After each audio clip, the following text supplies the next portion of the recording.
தீபம் விளக்கேற்றும் எண்ணெய், ஒரு தெய்வீக அனுபவம். பக்தி கிளிட்ஸ் ஆன்மீக சகோதர சகோதரிக்கெல்லாம் என்னுடைய அன்பான ஆசீர்வாதத்தை தெரிவித்துக் கொள்கிறேன். பக்தி கிளிட்ஸ் மூலமாக ஒவ்வொரு தமிழ் மாத பலன்களையும் இறையருளாலும் குருவருளாலும் சொல்லி வருகிறேன். அந்த வகையில் பார்க்கும் பொழுது இந்த ஆவணி மாதத்தை பொறுத்த வரைக்கும் ஆத்மகாரகன் பிதுர்காரகன் என்று சொல்லக்கூடிய சூரியனை பொறுத்த வரைக்கும் பாத்தீங்கன்னா கடகத்திலிருந்து சிம்மத்துக்கு பயிற்சியாகின்ற ஒரு காலகட்டமும் இந்த காலகட்டம் தான். எவன் பலமாக இருந்தாலும் பலகீனமாக இருந்தாலும் சூரியன் பலமாக இருந்து விட்டாலே போகும். அந்த வகையில சூரியனுடைய முழுமையான நற்பலனை பெறக்கூடிய அற்புதமான ஒரு காலம். அந்த அப்படிப்பட்ட ஒரு காலம். நீங்கள் முதல்ல நான் இதை சொல்லிடுறேன். உங்கள் வாழ்க்கையில மிதுனத்தை பொறுத்த வரைக்கும் தொடர்ந்து தடைகளும் பிரச்சனைகளும் மறைமுக எதிரிகளுடையனால மனவேதனைப்படுகின்ற ஒரு சூழ்நிலை இருப்பதனால முதல்ல பரிகாரம் என்று சொல்வதை விட ஒரு பசுவுக்கு வெள்ளம் கலந்த நீரை வைத்து கொடுங்க. அதாவது தினமும் கொடுக்கலாம், இல்ல வாரத்துல ஒரு 2 நாளாவது வெள்ளம் கலந்த நீரை அந்த பசுவுக்கு ஒரு பக்கெட் நிறைய வச்சு கொடுத்து பாருங்க. நற்பலனை தரக்கூடியது. இதுக்கப்புறம் என்ன பலன் என்பதை நான் இப்ப சொல்ல போறேன்.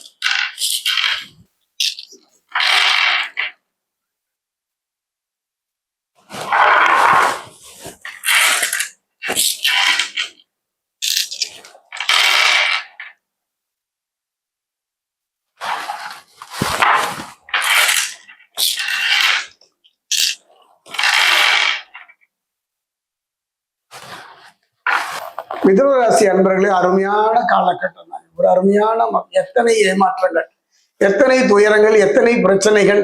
ஒரு பிரச்சனை எப்படி வருது, எதனால வருது என்று யோசிப்பதற்கு அடுத்த பிரச்சனை தலை தூக்கி.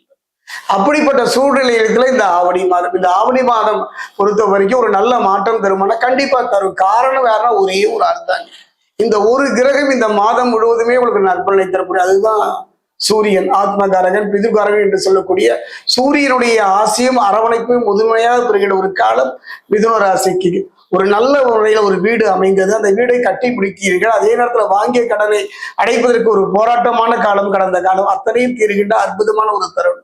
எண்ணியது என்னையவாறு நடைபெறுகின்ற ஒரு காலமாகத்தான் இந்த ஆவணி மாதம் மிதுன ராசிக்கு அமைகின்றது. அதே நேரம் பாத்தீங்கன்னா போட்டிகள் எதிர்ப்புகள் விலகும். அதாவது தொழிலில் இதுவரை இருந்து வந்த போட்டிகளாகட்டும் பொறாமையாகட்டும் எதிர்ப்புகளாகட்டும் அத்தனையும் தவிடுபொடி ஆக்கின்ற ஒரு அற்புதமான ஒரு காலம் இந்த ஆவணி மாதம். தன்னம்பிக்கையுடன் செயல்பட்டு சாதகமான பலன்கள் கிடைக்க பெறுகின்ற ஒரு காலமும் இந்த மாதம் தான். குறிப்பா பாத்தீங்கன்னா பணவரவு எதிர்பார்த்தபடி இருக்கும். சொத்துக்கள் வாங்குவது விற்பது போன்றவற்றில் இருந்த தடைகளும் பிரச்சனைகளும் விரைவில் விலகுகின்ற ஒரு காலமாகத்தான் அமையும். அதே நேரம் அரசு துறையில ஒரு நல்ல ஆதாயம் பெறக்கூடிய ஒரு காலமாக அமைகின்ற ஒரு மாதம் இந்த ஆவணி மாதம்.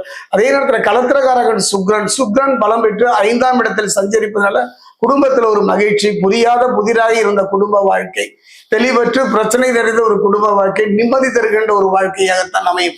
கலத்திரகாரங்க இவன் மட்டும் சரியாக அமைந்து விட்டாலே போதுமே, அது ஒன்றே இந்த மாத பலன்களை முழுமையாக சொல்லிவிடுவேன்.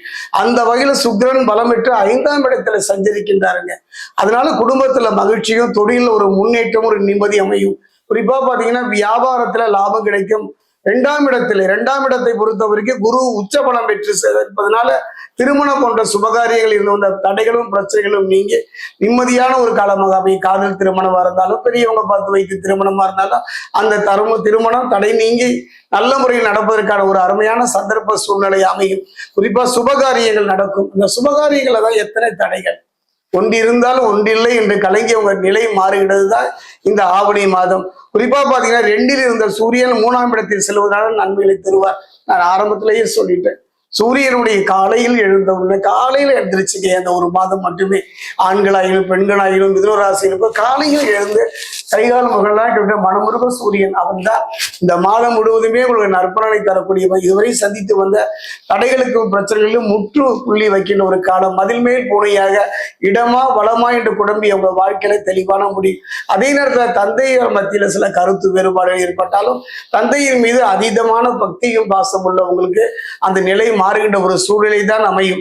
அதே புதன் 2ஆம் வீட்டில் இருப்பதனால எச்சரிக்கையா இருக்கணும். ஏன்னா புதனை பொறுத்த வரைக்கும் நற்பலனை தரக்கூடியவர் தான், இல்லை என்று சொல்லவில்லை. ஆனால் அவர் இருக்கின்ற இடம் எது? 2. அந்த 2ஆம் இடத்துல இருப்பதனால கவனமா இருக்கணும். எதுல தொழில வாழ்க்கையில நீங்க பேசுகின்ற ஒரு வார்த்தை கூட உங்களுக்கு பகையாக திருப்பிவிடும். நண்பனும் பகைவனாக மாறுகின்ற ஒரு சூழ்நிலையை புதன் 2ஆம் இடத்தில் வருவதனால் அமைவார். இந்த மாதம் முழுவதுமே அவர் இருப்பதனால கவனமாக இருந்து விடுங்கள். அதே நேரம் பார்த்தீங்கன்னா ஒரு அருமையான ஒரு காலகட்டங்கள். கேதுவை பொறுத்த வரைக்கும் ஞானகாரனாக இருந்தாலும் கூட நோய் நொடி ஒரு மனிதனுக்கு சுவர் இருந்ததால் சித்திரம் வரைய முடியும்.